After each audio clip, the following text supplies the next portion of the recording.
పెళ్ళైనా పండగైనా వేడుక ఏదైనా పట్టుచీరల ప్రత్యేక వేదిక వారాహి సిల్క్స్. నమస్తే, వెల్కమ్ టు సుమన్ టీవీ. నేను పద్మిని. ప్రస్తుతంతో పాటు ప్రముఖ ఆధ్యాత్మికవేత్త, వాస్తు జ్యోతిష పండితులు, లలిత ఉపాసకులు, వాస్తు జ్యోతిష శిక్షణ నిపుణులు బ్రహ్మశ్రీ నానాజీ పట్నాయక్ గారు మనతో పాటు ఉన్నారు. మాట్లాడదాం. నమస్తే సార్. శ్రీమాత్రే నమః. ఏ నక్షత్రం వాళ్ళు ఏ క్షేత్ర దర్శనం చేయటం, అలాగే నిత్య దైనందిన జీవితంలో వాళ్ళు ఎటువంటి పూజాది కార్యక్రమాలు గనక చేసుకుంటే వాళ్ళ జీవితంలో మార్పు వస్తుంది అనేది సవివరంగా తెలియజేస్తాం. కృతికా నక్షత్రం వరకు ఆల్రెడీ మాట్లాడేసుకున్నాము. రోహిణి నక్షత్రం, ఈ రోహిణి నక్షత్ర జాతకులు మరి ఎలా సార్? వాళ్ళు చూడటానికి మరి చాలా సాఫ్ట్ గా కనిపిస్తూ ఉంటారు, చాలా బ్యూటిఫుల్ గా కనిపిస్తూ ఉంటారు. జీవితంలో మాత్రం కష్టాలు విపరీతంగా ఉంటాయి. అంటే చూడటానికి అందంగా ఉన్నంత మాత్రాన కష్టాలు ఉండవా అంటే అలా కాదు అనేది. They seems to be very happy, but నిజమైన లోపల లైఫ్ లో చూసుకుంటే బోల్డ్ అన్ని కష్టాలు ఉన్నాయి. ఎందువలన మరి ఇవి మారాలంటే ఏం చెయ్యాలి? కష్టాలు అంటే ఇందులో అందరూ కష్టాలు ఉంటాయని కాదు. రోహిణీ నక్షత్రం వాళ్ళకి ఫస్ట్ ఆఫ్ ఆల్ వాళ్ళ తత్వం కానీ, వాళ్ళ దేవత, ఏ దేవతను ఆరాధించాలి, ఏ మెడిటేషన్ చేయాలనేటువంటి అంశాలు చెప్తుంది నేనైనప్పటికీ, చెప్పిస్తుంది సాక్షాత్ లలిత అమ్మవారిగా భావిస్తూ, ఆ లలితాంబిక అమ్మవారి యొక్క అనుగ్రహం రోహిణీ నక్షత్ర జాతకులకి పరిపూర్ణంగా కలగాలని మనస్ఫూర్తిగా కోరుకుంటూ, ఇక్కడ రోహిణీ నక్షత్రానికి ఉండే ఫస్ట్ క్వాలిటీ ఏంటంటే వాళ్ళు చూడడానికి చాలా ఆకర్షణీయంగా ఉంటారండి. రోహిణి వాళ్ళు moon is moon star, double అయింది అక్కడ. మూన్ యొక్క ప్రభావం పెరిగింది అనమాట. ఆకర్షణ ఉంటుంది, ఖచ్చితంగా ఆకర్షణ ఉంటుంది. కొంచెం 90% ఆఫ్ పీపుల్ కొంచెం పెద్ద కళ్ళు ఉంటాయి, కొంచెం బాగుంటారు చూడడానికి కూడా. ఫైన్, రోహిణి నక్షత్రం వాళ్ళు అయితే అవునా, చాలా బాగుంటాడు, బాగుంటాడు.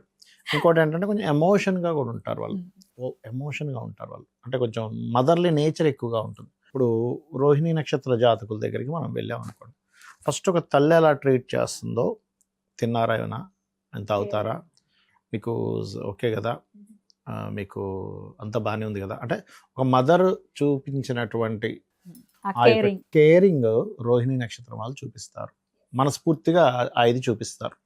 అది చాలా బాగుంటుంది రోహిణి నక్షత్రంలో.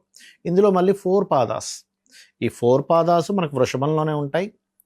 ఈ 4 పాదాస్లో ఉండేటువంటి ఏంటంటే, ఫస్ట్ పాదం వాళ్ళు కూర్చొని ఎక్కడికైనా వెళ్ళారంటే అబ్జర్వేషన్తో మొత్తం క్యాప్చర్ చేస్తారండి ఫస్ట్ పాదం వారు. రెండో పాదం వాళ్ళు మంచి ఫుడ్ ప్రియులు, మంచి ఫుడ్ ఉండాలి వాళ్ళకి. మూడో పాదం వాళ్ళు క్యాల్కులేటివ్గా ఉంటారు, ప్లస్ బాగా తెలివితేటలుంటే కమ్యూనికేషన్స్ బాగా చేయగలుగుతారు.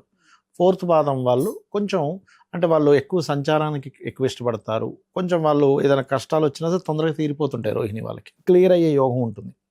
రోహిణి వాళ్ళకి ఓన్ హౌస్లోకి వెళ్తాడు కదా నవాంశలో, అందుకని 4వ పాదం రోహిణి.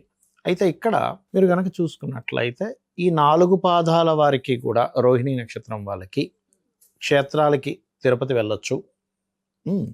అండ్ అదేవిధంగా అక్కడికి వెళ్ళి ఎవరైతే మెడిటేషన్ ఎక్కువగా చేస్తారో, క్షేత్రాలకు వెళ్ళిన ప్రతిసారి వీళ్ళు మెడిటేషన్ చేయాలి. కొంతమందికి కొన్ని జాతకులకి మెడిటేషన్ ద్వారానే వాళ్ళ పూర్వజన్మ కర్మలు క్లియర్ అవుతాయండి. ధ్యానము అంటారు దాన్ని, ధ్యానం చేయడము. లేదా ఏదైనా క్షేత్రంలో కోనేరు ఉంటుంది మనకు, అక్కడ కోనేరు లేకపోతే నది. ఇప్పుడు కాశీ వెళ్ళాం అనుకోండి, గంగా నది పారుతూ ఉంటుంది. లేకపోతే తిరుపతి వెళ్ళాం, తిరుపతి దగ్గర మనకి వరాహస్వామి పక్కనే కోనేరు ఉంటుంది మనకి. అలాగా కోనేరులో స్నానం చేయడం అనేటువంటిది వీళ్ళు ఎక్కువగా పెట్టుకోవాలి. వీళ్ళ యొక్క పూర్వజన్మ కర్మాస్ అన్నీ కూడా దాంతో లింకప్ అయి ఉంటాయి. అది అలాగే వీళ్ళు ఏంటంటే ఒకే దగ్గర గమ్మున కూర్చోమంటే కూర్చోలేరు. రోహిణి వాళ్ళు కొంచెం అటు ఇటు తిరుగుతుండాలి, 4వ పాదం వాళ్ళకైతే ఎక్కువగా ఇంకా. అండ్ అదే విధంగా మంచి అందగాళ్ళు, అందులో ఎటువంటి సందేహం లేదు. అయితే వాళ్ళు ఏ కలర్లో ఉన్న, వైటే ఉండాలని రూల్ ఏం లేదు. వాళ్ళు ఏ కలర్లో ఉన్న అందం అనేటువంటిది మాత్రం వాళ్ళకి ఖచ్చితంగా ఉంటుంది. అట్లాగే ఇంకొకటి ఏంటంటే, ఈ రోహిణి నక్షత్ర జాతకులకి ఏదైనా టెంపుల్కి వెళ్ళినప్పుడు అభిషేకం ఖచ్చితంగా చేయమని చెప్పాలి వీళ్ళని. అభిషేకం, అది కూడా బిల్వపత్రం పెట్టి అభిషేకం కనుక చేసినట్లయితే ఖచ్చితంగా ఇంకా బాగుంటుంది వీరికి. అండ్ అక్కడ విష్ణు సహస్రనామాలు వినడము, అండ్ లలిత అమ్మవారి నామాల్లో ప్రధానంగా అష్టమి చంద్ర విభ్రాజ అలిక స్థల శోభితాయ నమః అనే మంత్రం బాగా పనిచేస్తుంది వీళ్ళకి, రోహిణి నక్షత్రం వారికి. జీవితంలో ప్రతి భాగం చేసుకోవాలి. లేదా తాటంక యుగలీభూత తపన ఉడుప మండలాయ నమః మంత్రం కూడా చేసుకోవచ్చు. ఇవి చాలా బాగా కలిసి వస్తాయి వీరికి.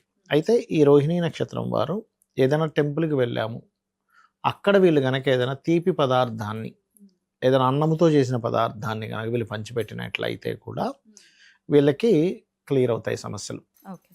ఇంకా బాగా అంటే కొంతమందికి రోహిణి నక్షత్రంలో పుట్టామండి, కానీ వాళ్ళ పర్సనల్ చార్ట్ బట్టి వాళ్ళకి పితృదోషం ఏర్పడింది అనుకోండి, ఉదాహరణ క్షేత్రాలకు వెళ్ళినప్పుడు అక్కడ పితృదేవతలకు ఏదైనా చేయాలి. ఇప్పుడు కాశీ వెళ్ళాం, అక్కడ పితృదేవతలకు చేయడం అలాంటివి చేయాలి.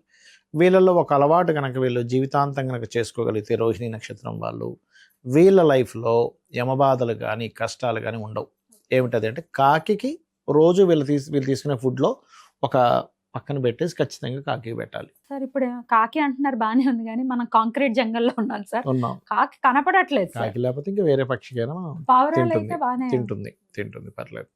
అయితే పావురానికి పెట్టినప్పుడు ఎప్పుడంటే రాహు సంబంధం వచ్చిన వాళ్ళు పావురానికి పెడితే బాగుంటుందండి. ఓకే, పావురానికి ఏదైనా ఫుడ్ అంటే వీళ్ళ ద్వారా మిగతా జీవరాశులకి ఏదైనా ఫుడ్ వెళ్తూ ఉంటే వీళ్ళ లైఫ్ బాగుంటుంది చెప్పాలంటే. ఇది అలవాటుగా చేసుకోవాలి, అలవాటుగా చేసుకుంటుండాలి. వీళ్ళు కొంచెం ప్లేసెస్ ఎక్కువ మారుతూ తిరుగుతూ ఉంటే వీళ్ళ లైఫ్ అనేది గ్రో అవుతూ ఉంటుంది చెప్పాలంటే. ఓకే, వీరికి ఏ గ్రహాలు ఇన్ జనరల్ యోగించే పరిస్థితి ఉంటుంది సార్? ఒకటండి, ఎప్పుడు కూడా యోగము అనేటువంటిది రెండు గ్రహాల కలయిక. యోగం అంటే ఏంటంటే కలయిక. ఒక గ్రహం ఇంకో గ్రహంతో ఉందా, ఒక గ్రహం ఇంకో రాశిలో ఉందా, ఒక నక్షత్రంలో ఉందా. ఇట్స్ డిపెండ్ ఆన్, మీకు ఎగ్జాంపుల్ ఒక బుధాదిత్య యోగం ఉందనుకుందాం, కానీ ఆ బుధాదిత్య యోగం పాపకత్యంలో ఉంది, పనిచేయదు మీకు అది. కాబట్టి పర్సనల్ చార్ట్ చూడాల్సిందేనండి. ఇప్పుడు వీళ్ళకి రోహిణి నక్షత్రంలో పుట్టారంటే చంద్ర నక్షత్రంలో పుట్టారు అంటే చంద్రుడి యొక్క దశతో ప్రారంభం అవుతుంది. ఒకటో పాదంలో పుడితేనేమో 10 ఏళ్ళు ఉంటుంది, రెండో పాదంలో పుడితే 7.5 ఏళ్ళు ఉంటుంది, మూడో పాదంలో పుడితే 5 ఏళ్ళు ఉంటుంది. ఇట్లా 2.5 ఏళ్ళుగా పాదాలు బట్టి మారిపోతూ ఉంటుంది. రోహిణి నక్షత్రం అంటే చంద్రదశ, దాని తర్వాత కుజదశ, దాని తర్వాత రాహుదశ, దాని తర్వాత గురుదశ, దాని తర్వాత శని దశ, ఇలా దశలు వెళ్తూ ఉంటాయి కదా. సో అందుకని ఏంటి, చంద్రుడు అయిపోగానే కుజుడు అంటే బాల్యం. మీరు అబ్జర్వ్ చేస్తేనే రోహిణి నక్షత్ర జాతకులు కుజుడు ఏమాత్రం ఎఫ్లిక్ట్ అయినా చిన్నప్పుడు బాగా అల్లరిగా ఉంటారు. సింపుల్, ఎందుకంటే కుజుడు కదా. యంగ్ ఏజ్లో చిన్న ఏజ్లో కుజుడు వచ్చేసాడు అంటే అల్లరిగా ఉండడం, దెబ్బలు తగిలించుకోవడం జరుగుతూ ఉంటాయి. రాహుదశ వచ్చింది, ఒకవేళ ఈ అబ్బాయికి ఉదాహరణకు రోహిణి నక్షత్రం మొదటి పాదంలో పుట్టాడు, బ్యాలెన్స్ ఆఫ్ ది దశ ఈజ్ 88 ఇయర్స్ 9 ఇయర్స్ ఉంది అనుకుందాం ఉదాహరణకి. ఈ 9+ ఇది ఒక 7, 16 ఇయర్స్ దాటిన తర్వాత రాహు కనుక 12th హౌస్లో ఉన్నాడు, అప్పుడు వీళ్ళని విదేశాలకు పంపించమని చెప్పాలి. రాహు ఇస్ ది కారక ఆఫ్ విదేశీ యోగం. లేదు అదే రాహు కనుక పాడైతే వ్యసనాలకు గురవుతాడని చెప్పాలి. It's depend on Rahu. ఇప్పుడు ఇదే రోహిణి నక్షత్రం వాళ్ళకి రాహు అయిపోయిన తర్వాత అంటే దాదాపుగా ఒక 35-36 ఏళ్ళ వయసుకి గురుదశ వస్తుంది. జూపిటర్ కనుక బాగుంటే ఇంకా అల్టిమేట్గా సూపర్గా ఉంటుంది. ఎందుకంటే ఒక శుభగ్రహ దశ మంచి ధనయోగాన్ని ఇస్తుంది అనుకోండి రోహిణి నక్షత్రం వాళ్ళకి. 36 ఇయర్స్ ఆ టైం కల్లా మంచి సెటిల్మెంట్లోకి వెళ్తాడు. అక్కడ నుంచి ఇంకొక 16 ఏళ్ళు మంచి సెటిల్మెంట్. కానీ దాని తర్వాత వచ్చే శని దశ వీళ్ళకి హెల్త్ ఇష్యూ ఇస్తుందా, లేకపోతే కెరీర్లో మార్పులు ఇస్తుందా. ఎందుకంటే రోహిణి నక్షత్రం నుంచి చూసుకుంటే దశమ భాగ్యాధిపతి అవుతాడు, కానీ లగ్నం నుంచి ఏమవుతుంది, ఆ శని ఉండేటువంటి పొజిషన్ ఏంటి అనేది అక్కడ హెల్త్ మీద చూపిస్తుంది. రోహిణి నక్షత్రంలో పుట్టాము కానీ ఆ శని దశ వచ్చింది, శని పొజిషన్ ఏంటి, సరే శని దశ కూడా బాగానే ఉందని మంచి నీచభంగ రాజయోగంలోనూ విపరీత రాజయోగంలో ఉన్నాడు. నెక్స్ట్ బుధ దశ, అప్పుడు ఏమైపోతుంది, ఇక్కడ 19 ఇయర్స్ ఆఫ్ సాటర్న్ మహాదశ. ఇది 35+16 ఎంత అవుతుంది మనకి, దాదాపుగా మనకి ఇక్కడ ఒక 50 ఇయర్స్ చేంజ్ వచ్చేసాయి. దాని తర్వాత వచ్చే బుధ దశలో ఏంటంటే ఈ జాబులు ఇవన్నీ వద్దులేనా వ్యాపారంలోకి వెళ్ళిపోతా అంటాడు. బుధుడు కదా. అంటే ఒక దశానాథుడు తన సహజ తత్వాన్ని ఇస్తూ అతను ఉండే పొజిషన్ బట్టి ఇప్పుడు వ్యాపారంలోకి వెళ్ళాక ఆయన నష్టపోతాడా లాభం వస్తుందా. ఇక్కడ ఏంటంటేనండి ఆస్ట్రాలజీ అంతా కూడా మనం ఒక దగ్గరికి వెళ్ళాక అక్కడ 4 రోడ్లు, ఈ 4 రోడ్లు ఈ రోడ్లో వెళ్ళావు, దూరం ఒక 10 కిలోమీటర్లు వెళ్ళాక రోడ్ బ్లాక్ అని తెలిసి వెనక్కి వచ్చావు, మళ్ళీ ఈ రోడ్లో వెళ్ళావు.